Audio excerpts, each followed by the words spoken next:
Theresa May stays away as Boris Johnson's Brexit blueprint passes through House of Commons. Former Prime Minister Theresa May is understood to have abstained on the third reading of Boris Johnson's Brexit internal market bill.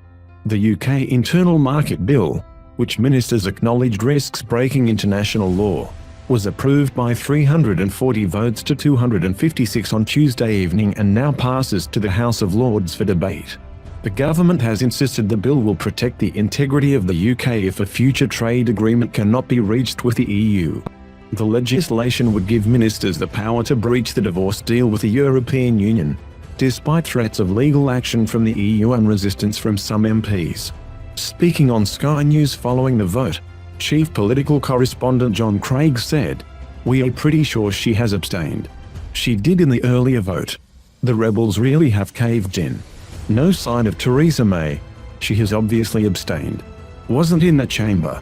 The UK's 5 living former Prime Ministers, Sir John Major, Tony Blair, Gordon Brown, David Cameron and Theresa May had openly spoken out against the bill. Earlier reports suggested Mrs May could become to be the first ex-Prime Minister in over 30 years to break a 3-line government whip.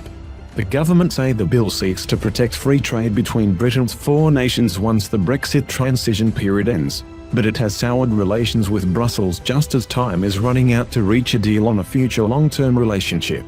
After an initial uproar within Prime Minister Boris Johnson's party, a rebellion was snuffed out by a concession to give Parliament a say over using the powers. The government says clauses in the bill which override the withdrawal agreement, signed by Boris Johnson in January, are necessary to protect free trade with Northern Ireland. The government has said they will only be used if talks on a border solution with the EU fail.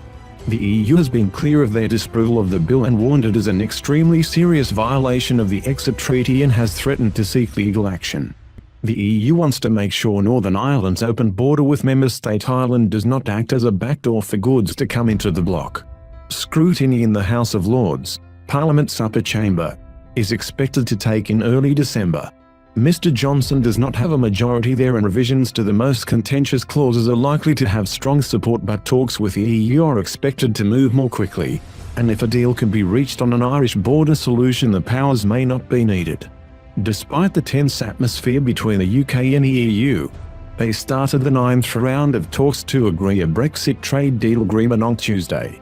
This begins as the UK moves closer to the end of the Brexit transition period, which runs out at the end of the year. No Conservative MPs are understood to have rebelled to oppose the United Kingdom Internal Market Bill, according to the division list. A total of 21 were listed as not recording a vote. Those who did not record a vote included former Prime Minister Theresa May and former Attorneys General Geoffrey Cox and Jeremy Wright.